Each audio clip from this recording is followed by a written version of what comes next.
So welcome to I think this is lecture number 10, I think, in Kuzari. And we are we are in the first essay, paragraph 98, which, if you're using the English corrupt conversion, would be on page 118.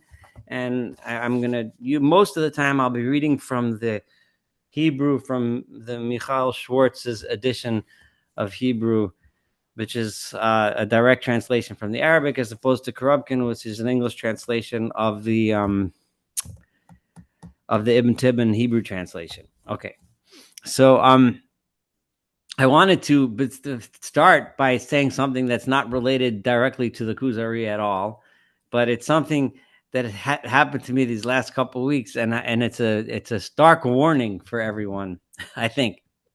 So I've had several conversations with various people who have used ChatGPT or a similar AI stuff to do research into Torah subjects. Okay. Now, I guess in theory, it could be a remarkably useful tool. And I'm going to warn you that if you use it, it will seem like a very useful tool. But I want to give two examples which explain what to me, and I'm not an expert in AI. People use all kinds of language explaining this and that. I don't understand that stuff. I'm a user of this kind of technology just like anybody else here. So I'm far from an expert. But I can tell you what I experienced as a person who knows Torah, okay, and a person who spent my entire life studying Torah, and what happened when I used it. So it'll bring up a danger that I think is a very, very serious danger, and I'm going to end by showing a little bit, explaining my own personal philosophy and all of the teaching that I do and all the classes that I do, and why I believe in this and why I think it's so important. Not just because of the Torah that I'm teaching, but for a deeper reason, which I'm going to explain. So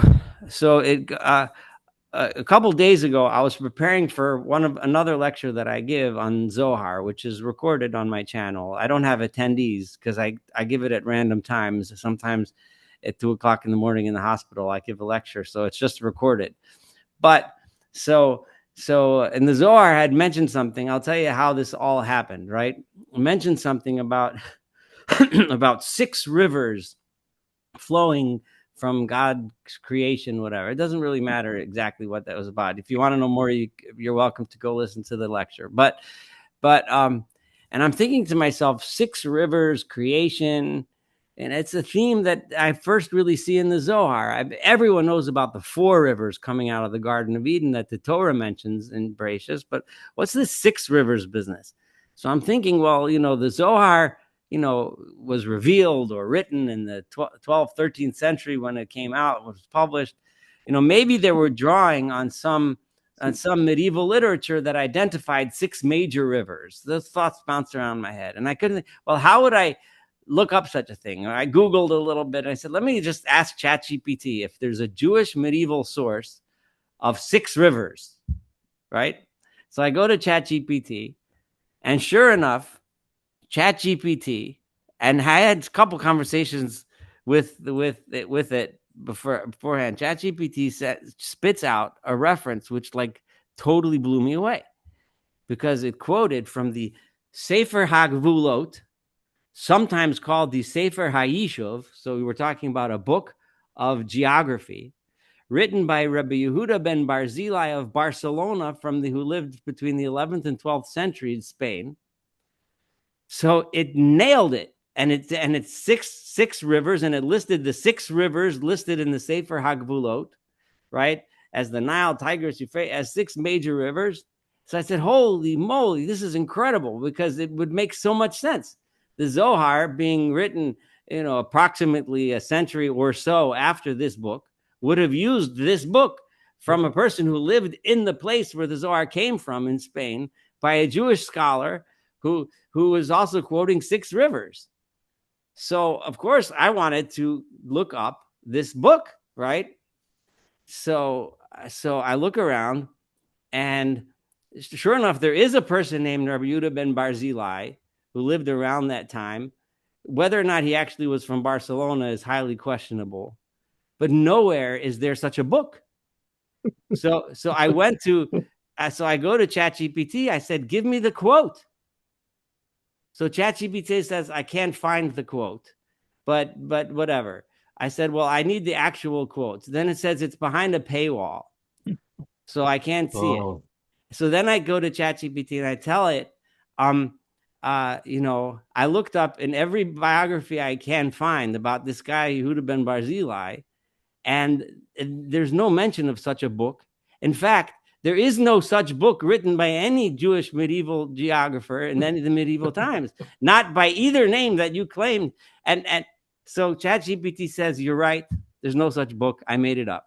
And it gives me a 3-page explanation, right? No. So it invented the book. It invented the quote. ChatGPT invented? It was complete and total lie. It was like a total baloney. Now, so the thing is that, but it's remarkable how it knew exactly what I wanted to hear. Mm-hmm. And it gave me exactly the kind of quote that I was looking for, but it was a complete invention, right? Nice. So and then today I had something else. So I was preparing for tonight's lecture, and we're going to see something a little bit later. A little, it's a spoiler, a little tiny little spoiler. We're going to study maybe tonight if we get to it. That's scary. And it was about whether or not. Did you hear that? What? So it was, so the next thing that happened today. So the Kuzari asks the Chaver, the rabbi, something about, why wasn't the Torah given to all the nations, right? And the Kuzari goes, answers whatever. We're going to learn that. I don't want to give it all away. If it doesn't matter, right? It's important. We'll learn it together. And then I remember from, teaching Rambam over the years and studying myself that Rambam had a very different approach. And I promise, shouldn't promise bli neder. That's kind of a contradiction in terms, but we'll get to this and we'll discuss it in depth.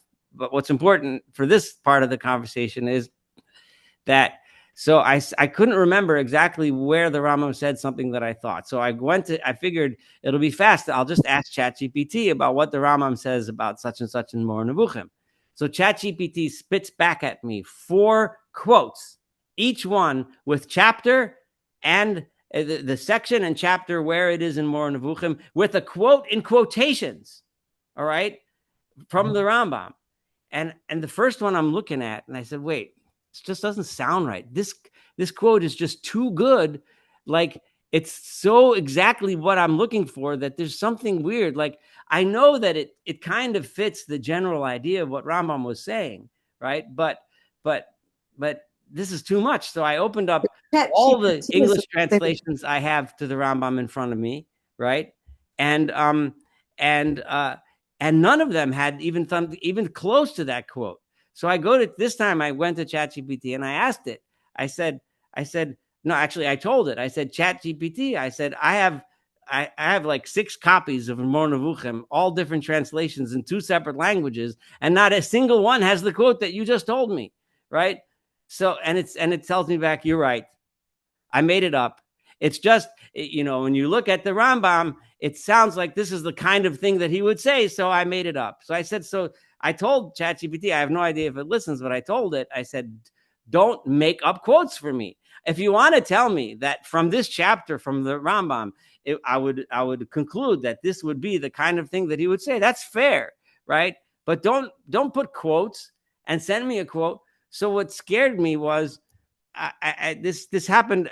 This is not the first time. This happened to me on numerous occasions, which is why, if I ever ask it a Torah subject, which I rarely do after trying a few times, it's literally inventing things out of nowhere. So, and like I said, I don't know how AI works, and I'm sure there'll probably be people in this class that know more. But one of the things that I was just talking to my son, who understands it a little bit more than I do. But either way, I'm not here to give speeches about AI or ChatGPT or whatever. What it really affected me was learning in general, Torah learning in general, right? Because ultimately, if we understand what ChatGPT is doing, right, it has access to bazillions of of data points. Most of it is people pump out tons of things on the internet. Now, if you are reading whatever source you are, any social media or whatever, who knows, right? You can have hundreds of people telling you the Rambam says this, the Rambam says that, the Rambam holds this, the Rambam holds that, the Rambam holds this, right? And ChatGPT could package it all. And I'm telling you that and this is a scary thing to say, but it's the absolute truth.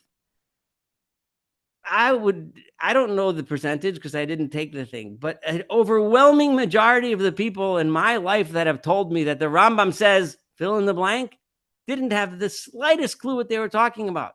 And I'm talking about people with long beards, right? People that have big titles, people that have big pulpits, and they teach in the name of the Torah, right? And then and then it gets out there online and stuff gets out there and people publish, and then people publish what they heard from so-and-so, and so-and-so writes what he heard from so-and-so, and that so-and-so writes what he heard from that so-and-so.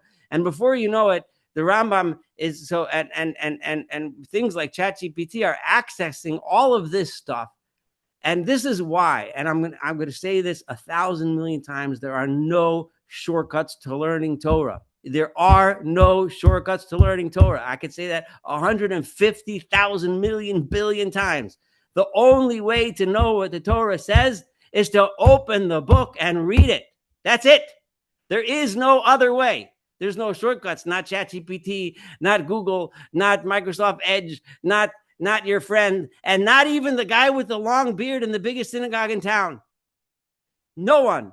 Open the book and read it. And that is why every single time, B'li Neder, and this has been ever since I started teaching Torah and B'li Neder, this will be the case every time from here in the future that I teach Torah.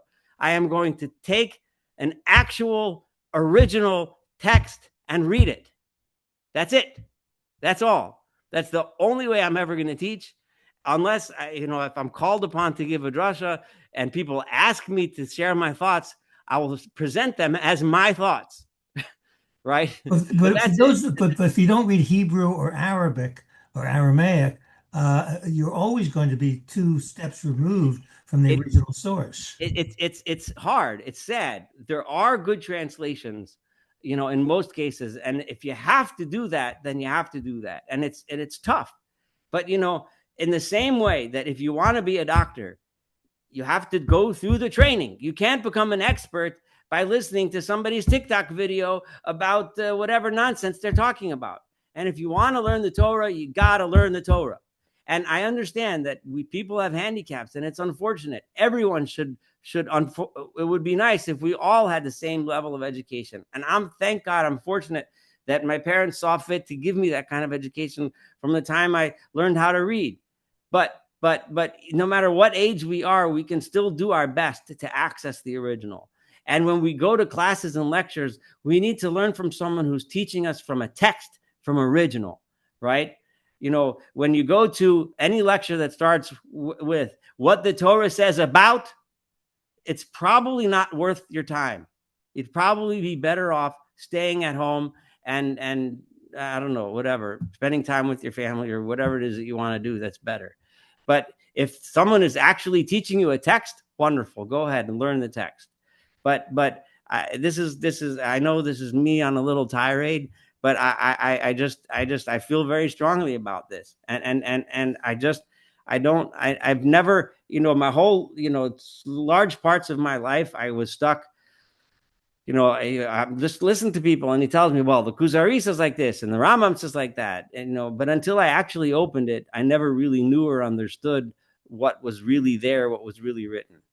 And ChatGPT is like this on steroids. It's like processed through hundreds of millions of people babbling for the last 20 years on the internet, repeating nonsense after nonsense after nonsense. And then it gets spit forth in something that is saying exactly what you want to hear. And it could be 100% false, like totally false.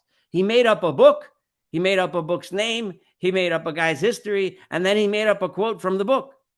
And I'm saying and I'm just falling into the trap of calling it a person. It's not a person. It's an it, whatever it is, some sort of entity. Anyway, but it was just this is my speech for the night. I needed to get it off my chest, so thank you for listening. But most importantly, when I'm trying to teach the Kuzari, I will admit, of course, I can't help but present my own interpretations of the text, but it's all while we're studying the text together. So if any one of you has other ways of understanding it, you at least have an access to what the text says, and you're more than welcome, as you've all known this whole time, to speak about and think about the way you understand it, the way you see it. But text-based is the only right way to learn Torah. There is no other way to learn Torah, and there are no shortcuts. Anyway, right now, I don't know if anyone wants to tell me that I'm crazy, then please feel free to say so. But otherwise, we can start what you came for, which is Kuzari. And I'm sorry about going off on the rant. But Saul, how would you learn that there were 12 commandments that were given at Sinai if you didn't read ChatGPT? Right, exactly. It's I don't know. Yeah. Well, all right. Let's learn. Let's see what Rabbi Yehuda Halevi has to teach us, and let's go to this conversation. So what we had just learned was the Chaver had answered the Kuzari's objection, and the Kuzari, when I say now, in this context, starting now, Kuzari means the king of the Khazars, right? And the Chaver is the rabbi who's having this dialogue with him. So the Kuzari, as opposed to the book Kuzari, right? So the Kuzari had just asked the Chaver, what about the fact that we fell and worshipped the golden calf, and how we were so special and so wonderful, like the Kuzari, like the Chaver had described us to be, then how is it possible that they worship the golden calf? And shouldn't that have proven that? So he went on a whole explanation of the golden calf, which really minimized the sin, right? And showed how it was only a small minority of people, and it was a mistake. It wasn't an open rebellion against God himself. It was a mistake in the sense that they were looking for an intermediary, which was not sanctioned by God, and they should not have done. Of course, it was a sin, but it was a mistake, not an overwrought rebellion against God. So now 98 is the paragraph I'm about to read. So Omar HaKuzari. So the Kuzari responded as follows: Tomachti bedati b'ma she'e'amanti v'sharisi b'chalomi. Right? So now you have supported in my mind that which I understood and which I saw in my dream. Right? Remember, this all started when he had a dream which said, your thoughts are in the right place, but your actions are not the right actions. So she'ein adam magia ladavar elaki ela b'tzivu elaki. That now I understand that a person cannot reach godly matters, cannot fulfill what God wants from him, unless God tells him, right? Unless he's commanded by God. These are the things that I want from you, right?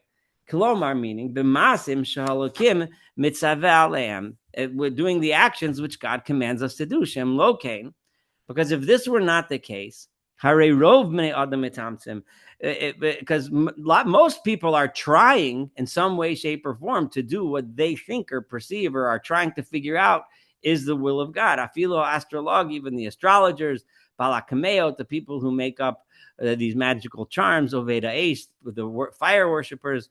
I think fire worshippers is the representation of the Zoroastrians. I think Hamam and Mishneh Elim, those that believe in two gods, which I also think is a reference to Zoroastrians. I don't know a lot about Zoroastrian, but I think they have like some kind of duality, whether it's two gods or one god with two faces, an evil and a good, or something like that. Vizulasam and all of the people like them. So the bottom line is that, and this is really important, and I know this is a very short statement of the Kuzari, but it's packed with a lot of important implications.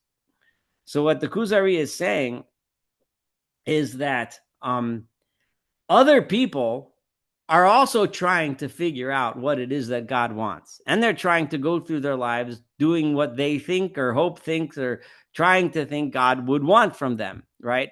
And they have all kinds of ways that they go about figuring it out, depending on what their belief system is and so on and so forth.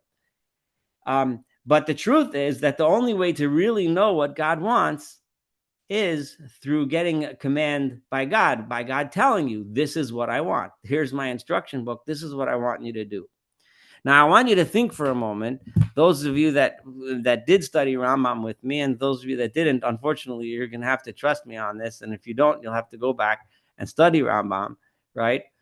Now, Rambam very clearly stated that you can reach God through wisdom and study and ethics and morality without the Torah, right? He said the Torah that we have is a path to God, but not the only way, right? And Rambam also explicitly said that those that earnestly try, even those that are not necessarily Jewish and not necessarily using the Torah. In fact, we achieved the Torah ourselves. We achieved that relation ourselves through the intellect of someone like Avraham Avinu, who himself figured it out without the Torah. And then once he figured it out and he came to God and he learned about monotheism by himself, then he became the recipient of the Torah to give to his children in order to lead them on the right path. And then the Torah would help us, keep us on the straight path to God.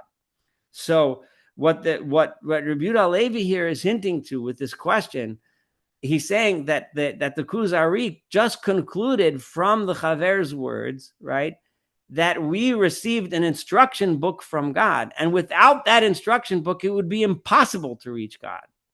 There's a very, very important difference there between Maimonidean philosophy and Yehuda Levi's philosophy, right? Yehuda Levi, the author of the book we're reading, right? And the idea that there's a specific set of instructions that are the only way to reach this spiritual level, right? And you cannot reach it through intellectual pursuit, right? So whereas Maimonides would have very strongly disagreed with that statement. And as I've been doing until now, I'm pointing out to you the very stark and important differences between the two. I'm not here to take sides. I'm here to point out the very strong differences between these two philosophies. As we study tonight, we're going to see more how this point that I just made is going to manifest itself in all kinds of ways that can change completely the way you view mitzvot, commandments in general, right? And just to give you a little guide, you're going to see that a mitzvah that is an instruction book by God, right? In other words, you can have the right mind, you can have everything, but if you don't have the right tools, if you don't do the follow A, B, C, D, E, then no matter what your intentions are, you won't get to God, to that level of spirituality. So the mitzvot then become a technical instruction manual. These are the things you need to do, right? The mitzvot then become important. Why? Not because they're logical or make sense necessarily to us, right? But because they're the things that God told you need to do, right? So if you remember, Rambam openly rejected the philosophy that we should do mitzvot only because God told us to do so, right? Rambam said the mitzvah insisted that every mitzvah has a logical and a reasonable way, that if we understood the mitzvah, we would understand why this mitzvah leads us to the truth, right? Whereas Rabbi Yehuda Levi is not going to say that. The reason why this mitzvah leads us to the truth is because these are the things that God commanded us, period. That's all you really need to know. Now, he's not saying there isn't necessarily logic behind it. Of course, there could very well be, right? And in most cases, we can even discern that logic, but or at least try to.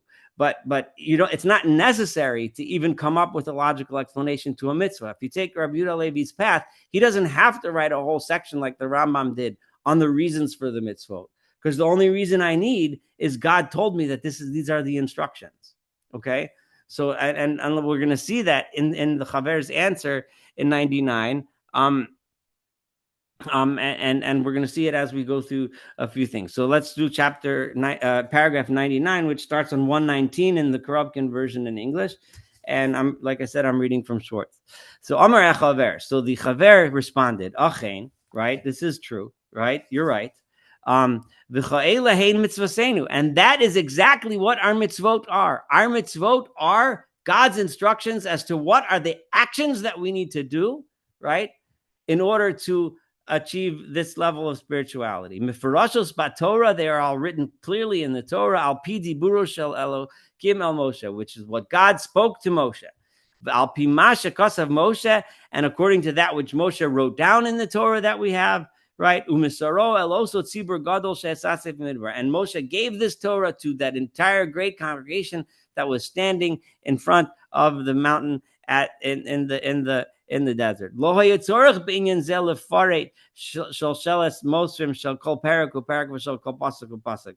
There was no need to explain, right, the anything more than, because Moshe had all the details and he told them all the details. There was no more details necessary for each and every specific topic and every verse. Te'uri akarbanas, because the description of how to bring all of the sacrifices, ketzad la'akrivim, how to slaughter them, be'eze makom, where to slaughter them, le'eze kivon, which direction, be'ketzad l'shchorotam. Those of you that are learning Daf Yomi now over the last 2 months or so, have been in Masechet Zvachim. We've been studying this carbon is shachted here, it's slaughtered here, and this part of the Mizbeach, and this is where the blood is placed, and this is how, and this is when, and this, all these details.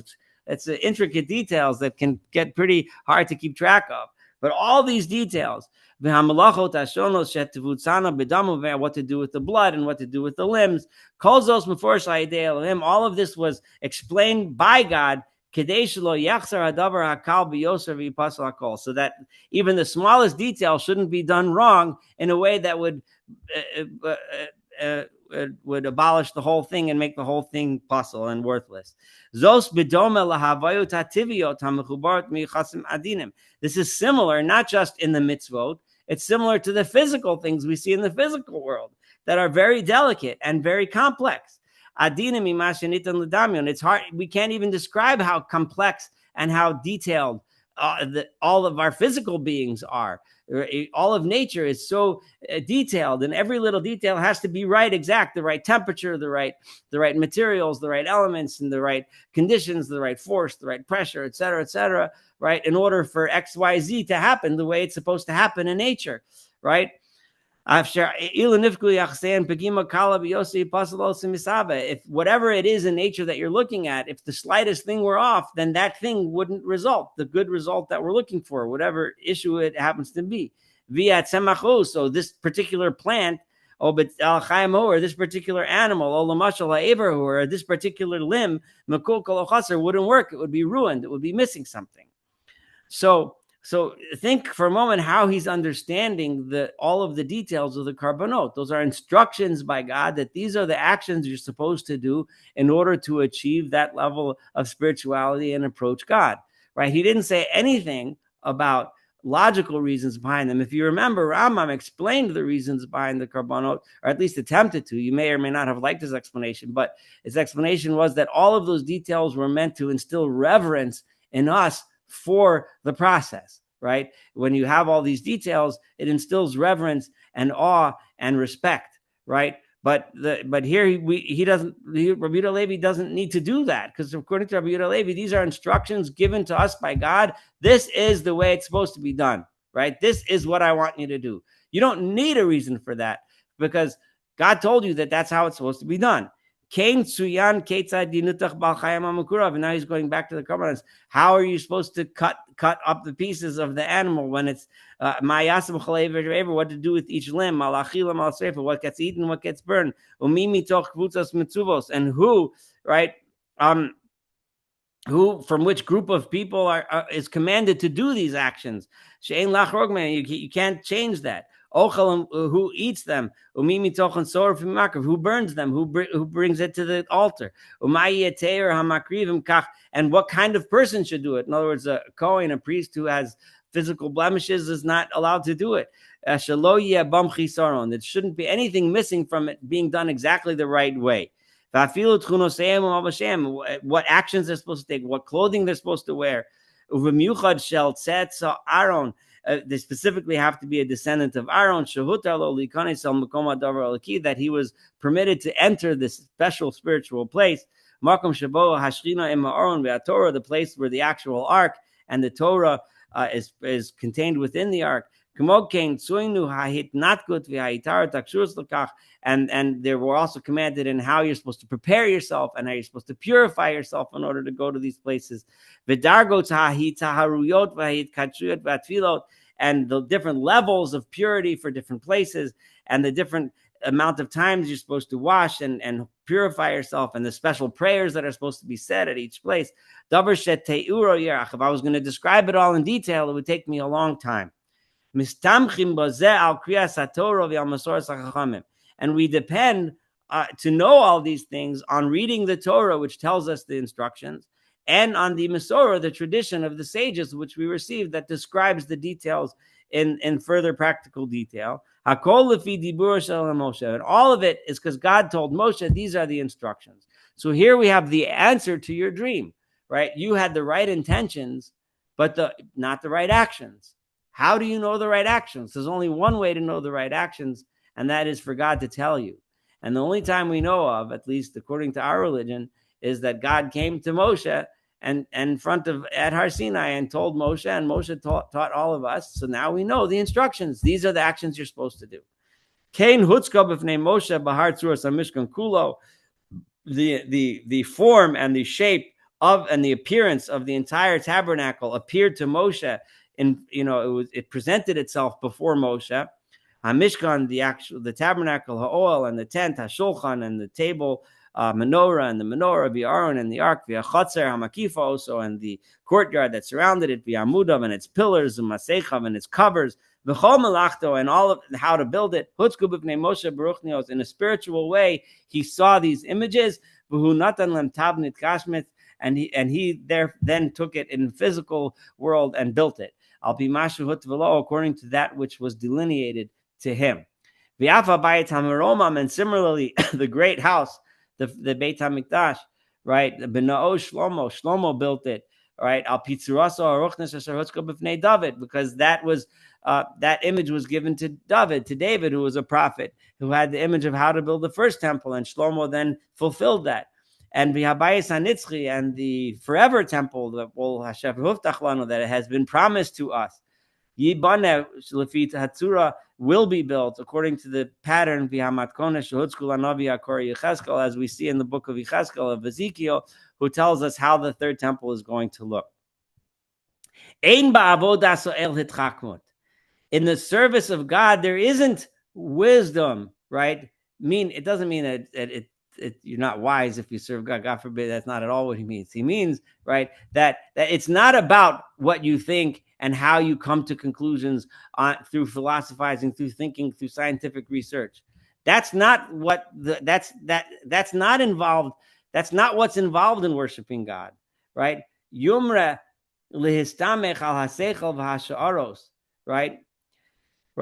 It is not about depending on your logic and your understanding and your philosophical inquiries. Lu hayaken, because if that were the case, then the philosophers would be able to reach this height with their own wisdom, and their own minds. Right, and they'd be even greater than the people of Israel, because they have done so much more research, and some of them are so much smarter, and they've done so much more thinking. They would have come to these conclusions on their own long before the people of Israel. But it's not about your philosophizing. It's not about your thinking. It's not about your logical proofs. It's about what God told Moshe, what the rules of the Torah are. This is almost the opposite of Mor Nevuchim. And if you do, I don't know how to say that. I mean, the Rambam did say exactly the opposite, right? Right. In other words, it is all about the philosophizing. It is all about the thinking. It is all about the research. It is all about the proof. And if you were to do all of that analysis and proof and philosophy, then you will come to the truth. And if you're not, you're just not studying hard enough, and you're not looking at the truth, but you will get there. And the Torah, but according to Rav Yehuda Halevi, that's not the case, right? Right? We have a truth that comes to us from God, that was given from God to Moshe, right? And God told us to do these mitzvot in order to achieve this level of spirituality. And we have that truth because God told it to us, right? And it's not because of all the thinking, and all the thinking in the world won't get you to this truth. Sinai, standing at Sinai and receiving the truth from God, that's where we got this truth from, and that's why we have it for generations. So this is really establishing a very, very different understanding of the truth of Judaism than Rambam. And I want you to bear these two in your mind and in your hearts and your souls as you go through life as a Jew, or if there's people that aren't Jewish online, as a non-Jew too. Just keep these two things in your heart and in your soul when you think about what we're doing and why. Keep both images, because these are both very important and both very influential and both very basic to Judaism, even though they're opposed to each other. Because what speaks to your heart and soul, I don't, that's for you to decide. But I just want you to understand, that these two very, very different approaches. There's obviously a lot more that I had prepared for tonight, and we still have more time, but this is such a powerful idea that I want to stop for comments before I go on. Unmute yourself. I think Jeffrey's talking, but yeah. You got to unmute yourself. Yeah, so start again. Okay. Isn't another way to characterize the Maimonidean framework versus this? It reminds me of the phrase, man is the center of the universe. When I used to hear Greek philosophy, it's all about man, and it's man's mind. And as Maimonides would structure it, this mind with capital M would get you the truth. Whereas the Kuzari says man is not the center of the universe. It's not all about man. It's all about God. And man is just a humble, second-rate intellect. And what this is laying out is you follow the Torah. You don't even think for the moment that you're the center of the universe. What do you think about that summary of how I'm taking what you just told? That's a very interesting way of saying it, and I like it. I wouldn't have said it that way myself, because the Rambam did emphasize a lot the awe that one has and the tininess that we feel when we realize how vast and how wonderful and how beyond us God is and how vast his creation is. And it's through that humility that we gain that knowledge, right? And seek more and desire more. But I do see what you're saying, because there is a small inherent bit of arrogance, and I don't mean to say that in a bad way. A little thread of good arrogance there in thinking that I can, through my intellect, achieve all of this, right? Which it lies in the Rambam's way of thinking, and in Rabbi Yehuda Levi's way of thinking. There's a small amount, a significant amount of humility in thinking that we as humans can't achieve knowing what God wants from us. The only way for us to know that is that paradoxically, each one kind of flips, because Rabbi Yehuda Levi has to say, well, why did God come to the Jewish people? There's something special about us, right? Which we're about to get to, and he's touched on a little until now, which has a little hint of arrogance in it. Whereas in the Rambam's philosophy, who might have started off with a little bit of arrogance, thinking that we as human beings can achieve it, then recognizes that there isn't something inherently special about us. We just happen to be some of the people who figured it out through Avraham Avinu, right? And then every prophet after him figured it out. And it's totally open for others to do the same, right? So what starts with arrogance on one side and humility on one side ends up being humble on one side and arrogant on the other side. And I know all of those words, especially the word arrogance, has a negative connotation to it, but I don't really mean it that way. I just don't have a better word. But there's probably a better word for it. But I don't know. Maybe pride. Pride isn't always a bad word. It could be bad, but not always. But anyway. But yeah, I like that. Any other comments or observations? Yeah, it seems like what he's telling you really goes against human nature, because we as humans always want to think things out. I mean, generally, we really want to think things out. We don't want to just accept things on face value. And it just goes against the way human nature is. So does he have any explanation for that? I mean, does he say that why this is that people will be this way? I mean, this doesn't seem like the way most people are. Now, there may be two schools, and as we discussed when we were talking with Rambam there, about the fact that there are people that just accept these things and don't look into them. And I'm sure there are a certain number of people that do. But I can't imagine anyone who is studying, who really gets into this, that really won't want to know more than just say, I take this at face value.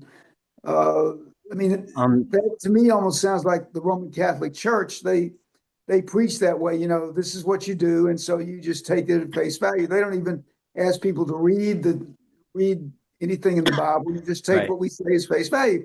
It just doesn't seem Jewish to me, is what I'm saying. So what do you think about that? Well, he is telling us to take it at face value, but it's deeper than that because we have to study the Torah in order to understand what God wants. So there's a lot of work involved in studying. In order to know God's wisdom, right, that he's teaching us, we have to study it. So it's not quite like, I don't know enough about the Catholic Church to respond to what you just commented about the Catholic Church, but you know, but it's not like that at all in Judaism, right? In Judaism, the only way to fulfill all of these things, to do the actions that God wants, is to really study, right? But on the other hand, he is saying that it's not about we don't figure out the truth of God by ourselves. We know what to do because God told us what to do, right? And it's about what we do and how we act. And we're supposed to act in the way that God teaches us. And he teaches us through the Torah. And you know,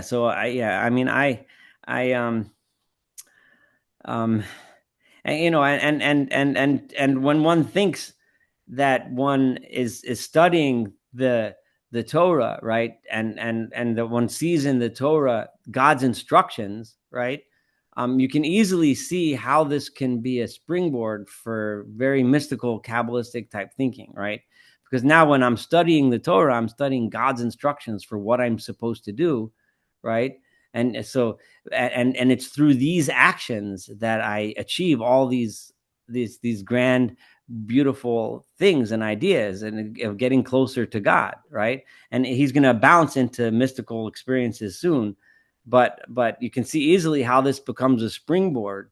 And a lot of people look at this as really the birth of popular mysticism, right? It was only 2 or 3 centuries later that the Zohar was revealed in Spain, right? And it was only, and during those intervening centuries, the Spanish Kabbalistic movement really became a major force, and it eventually produced the Zohar. Jeffrey, before we were recording tonight, we talked a little bit about Ramban Nachmanides, who was the most prominent and well-known member of the Spanish Kabbalists of those intervening years, right, between Rabbi Yehuda Halevi and the appearance of the Zohar on the scene. You know, so it catapults you into a spiritual way of thinking that's not philosophical and logical and supposedly scientific, you know. So the word scientific is a bit anachronistic because it didn't mean then what it means now, whatever, but I understand that. Any other things before I think we can do Kuf and Kuf Aleph. That's 100 and 101. Okay, so let's do paragraph 100. So Amar Kuzari, right? So the Kuzari says, and we can run through this pretty quickly. So now everything depends, right, on God speaking to Moshe and Moshe teaching the Jewish people, right? And how did we know this? Because of the experience of the Exodus and Har Sinai and the wandering in the desert and eventually entering the land of Israel. That whole experience, our formative experience as the Jewish people, is that entire story, right? So if things happened in this way, in the following way, right? Which obviously he's about to describe what actually happened in the Torah, right? Then any person can easily understand, right, and accept this as truth. If you have Navi Baal Avadim Mishubadim Kinuyim, you have a prophet comes to enslaved individuals who are oppressed, and he promises them, he says, you are going to leave the oppression tomorrow or next week or next year or whatever, soon, right? Without saying, it's going to happen one day. Every prophet, every Tom, Dick, and Harry on the street corner with the sign tells you the end is near, right? And if it doesn't happen tomorrow, it's still near. It's tomorrow. It's going to happen on 2021 and in 2021. It's 2023, 2028. 23. That's how these things go. But if he tells you without pushing it off, without any of that nonsense, he makes you a promise it's going to happen at this and this time, right? And this way, I'm going to bring you to the land of Israel. I'm going to read this a little bit quickly, to wage war against the 7 nations, which are all stronger than you, and that each one of the tribes is going to get a place in the land. And all of this is going to happen within a certain amount of time with all sorts of wonders and nisim and signs. And this would give truth to the greatness of he who has been sent by God. Right? It'll tell us that the messenger is great, plus the one who sent that messenger, of course, God. Ilo Amar, if he says, however, if he had said, I'm here to bring peace to all of earth, right? He's thinking about a specific prophet who came, who deliberately said, I am here to bring peace on earth. And one of the main reasons why Jews didn't pay attention to him and still don't is because peace on earth is, it's been 2,000 years since he was saying those preachings, and peace on earth is not exactly around, at least not last time I looked on the news, right? So, right, and that guy, right, the knowledge about himself, even half the world didn't even hear about him. For the news, pre-internet days, to get around, it takes time. Travel causes barriers, geographic barriers, language barriers, cultural barriers. So that would have been a problem with his message, right? Had that been the case, then God's goals never would have been fulfilled, right? Because he would have sent a prophet to bring peace on earth, and peace on earth wouldn't have happened. The whole world would not have known. And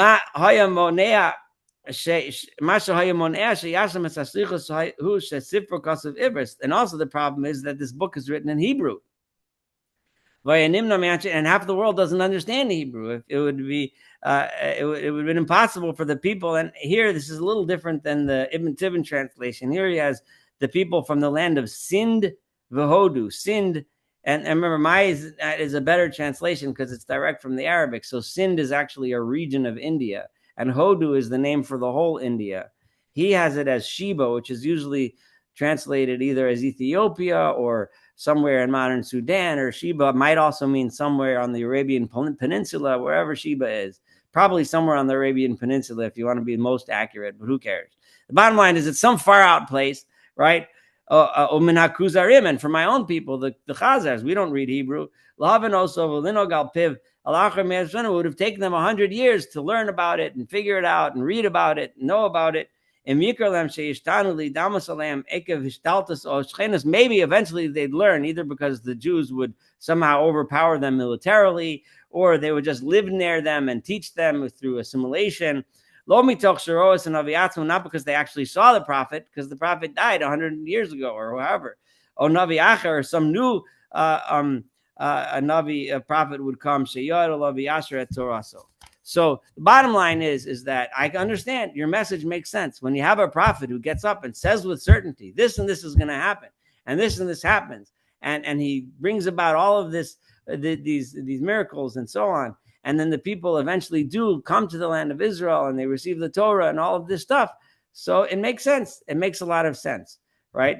But had God come in another way, right? I mean, I don't fully understand this argument, but I don't know if we necessarily have to understand this argument because like, had God sent a messenger and that messenger would have preached peace on earth and brought about peace on earth, I think all of us would be believing in this guy. the reason why we don't is because peace on earth didn't come. But I don't know, whatever. Anyway, that's what the Kuzari said. So Amar Achaver, I'm in paragraph 101. Moshe lo zimein el toraso ella et amo v'et anshe l'shono. Moshe only invited to be partake and to be part of the reception of his Torah that he was teaching, of his teachings, only his nation and the people that spoke his language. Elohim ivtiach lahem, and God promised them, Asher b'meshach hayomim et toraso ha'idei neviim. God promised them that he would continue to teach them this Torah through prophets for generations to come. And who asazos, and this was what God did, calls man svaratzon me'am v'shashchina, as long as the godly presence, the Shechina, resided among the Jewish people, and we had the proper relationship with him, there were always prophets who continued this teaching. And Moshe only did it for his nation. And then the Kuzari in paragraph 102 asks the big kicker question, which we're going to have to leave for next time. And that is, Amar Kuzari, Madua lo haisan chayla kol. If this is the case, why didn't God want to teach the whole world? Right? Why just the Jews? If this is wisdom would dictate, if this is the truth and this is the right path, then why didn't God teach it to everyone? Right?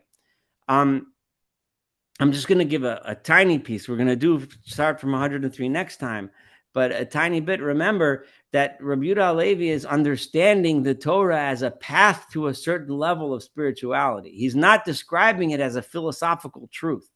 This is something that we have to understand, that it's very different from the Maimonidean way of thought, and different also from the way we often think of religion. We think of religion, a religion has a certain set of ideas, and then this religion teaches this set of ideas, this religion says this, and this people that adhere to this religion believe this is the truth, and there's people that this is the truth, right? Rabbi Yehuda Halevi is not describing Judaism in that way, right? Rabbi Yehuda Halevi is describing the truth is there's one God. That we're not disputing, right? But the religion of Judaism is this special relationship between the people called the Jews and their God, and the relationship that developed all of this time, and the Torah, which is the teachings that God gave to us through Moshe and explained to us how we are supposed to live our lives in order to achieve a spiritual level that brings us closer to him. He's going to develop this more as we go through the book. But think about that, because remember, his understanding of what the religion is and it's really important. This plays out even in modern politics, when people talk to Jews and try to think that, we have a set of beliefs like every other religion does, right? And Jews we don't perceive ourselves in that way, right? Often I have this argument. People say, are you of the Jewish faith? Are you of the Christian faith? Are you of the Islamic faith? Are you of this faith? Is it Judaism? I mean, are there things that we have faith in? Yeah, sure. But to describe Judaism as a faith maybe would go according to Rambam, but even that I wouldn't say.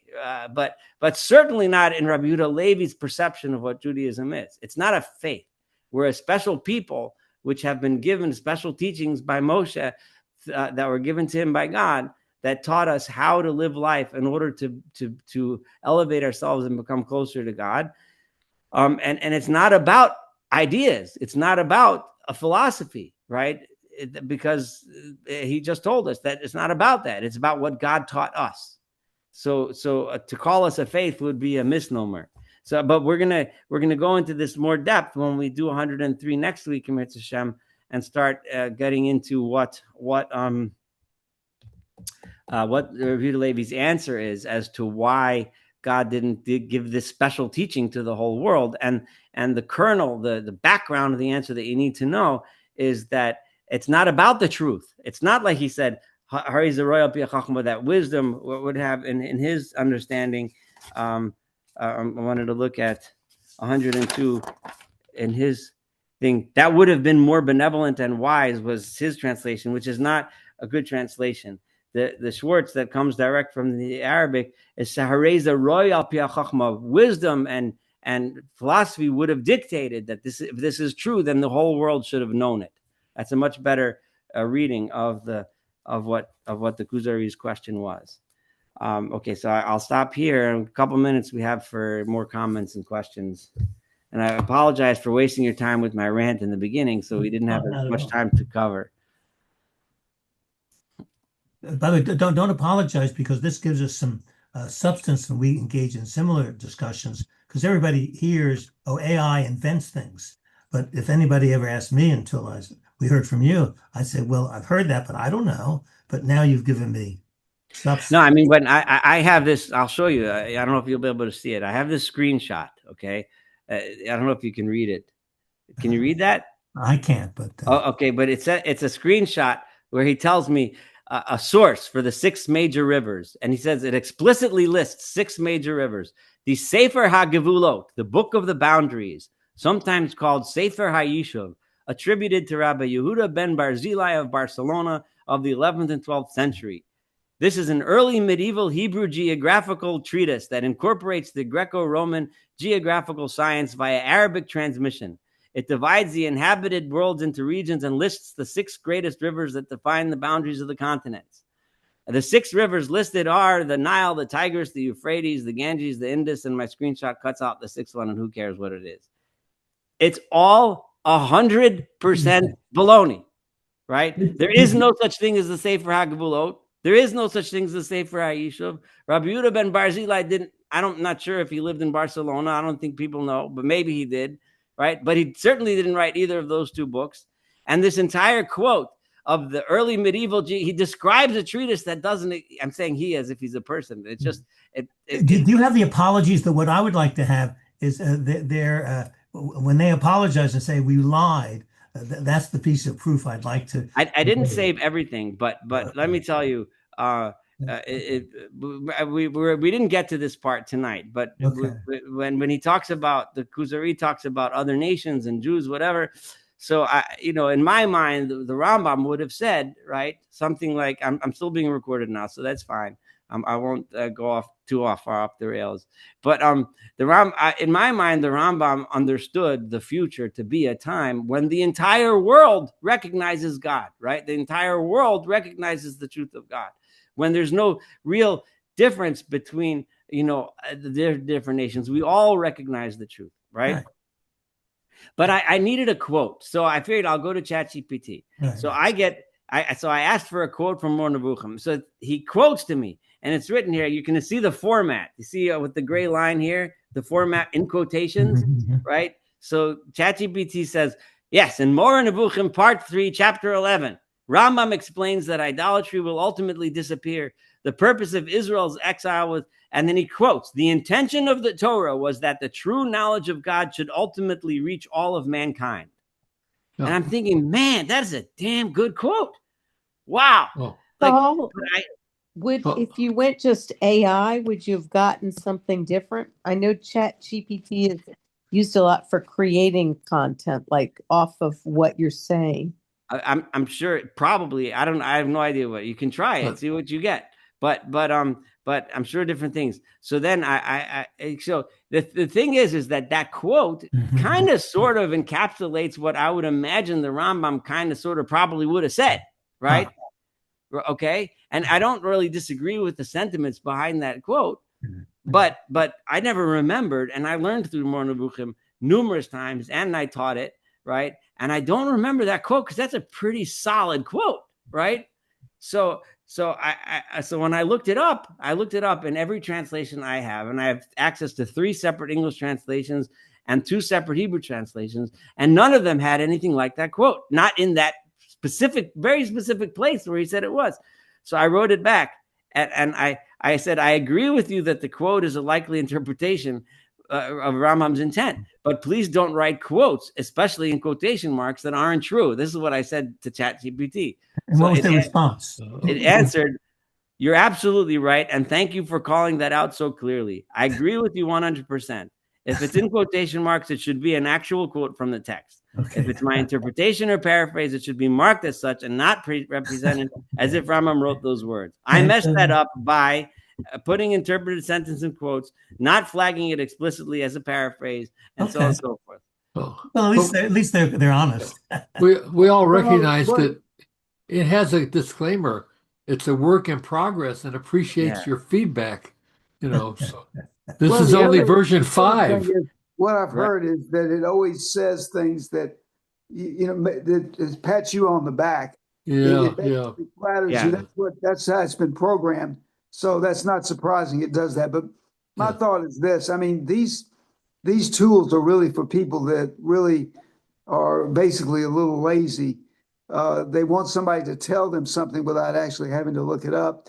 So when I Yeah. use these tools, I basically ask them to give me references quoted from, let's say, I usually use it for medical things. So I'll say, tell me what the New England Journal has in terms of an article concerning, and then fill in the blank. And then it gives me the article. So I But then don't you have have to look it up because they might be making, well, I have to look it up, and I don't mind looking it up right. because the bottom line is I want to hear it directly from the source. I don't Right. want to interpret it. So if you do that, you have to expect the fact that you're not going to get the direct quote or the direct whatever. So instead of asking it to give you an answer, ask it to give you a reference that you can go read. And if you do it that way, you're going to be fine, and it's a very good tool. But if you try to tell it to summarize something for you, it's going to lie to you, and try to do things to please you and whatever. So, Well, here give you it's an answer that explicitly told me a that's for an quote. answer that's going to make it nice for you. It's going to give you some type of answer, even if it doesn't have an exact quote. So, I mean, you're asking for trouble if you use these things in that manner. I think that there are ways that ultimately people understand how to use these things, and it's not to have them give, to spoon feed you Yeah. for whatever you have. That's my interpretation of this. I mean, I totally agree that if you're lazy, you're going to get into trouble with something like this, and that's really the incentive for most people. But in this particular case, it actually it gave me a quote, and it put it in quotation marks, Yeah, and it it's gave you lying a to reference. you're asking for it by figuring it's going to give you something right when it never will. So, Yeah. don't even think about that. I mean, that's your Okay. fault, Yeah. basically, is the way I look at it. You use it in a way that you're going to get the correct information, not that you're going to trust it. Right. Trust it. You should never Yeah. trust things like this. And not at this point. Right. There may be a time when that happens, but at this point, from what I understand about it, you should never trust these things, these engines. I'm gonna stop the recording. We can continue our conversation, but I'm just stopping.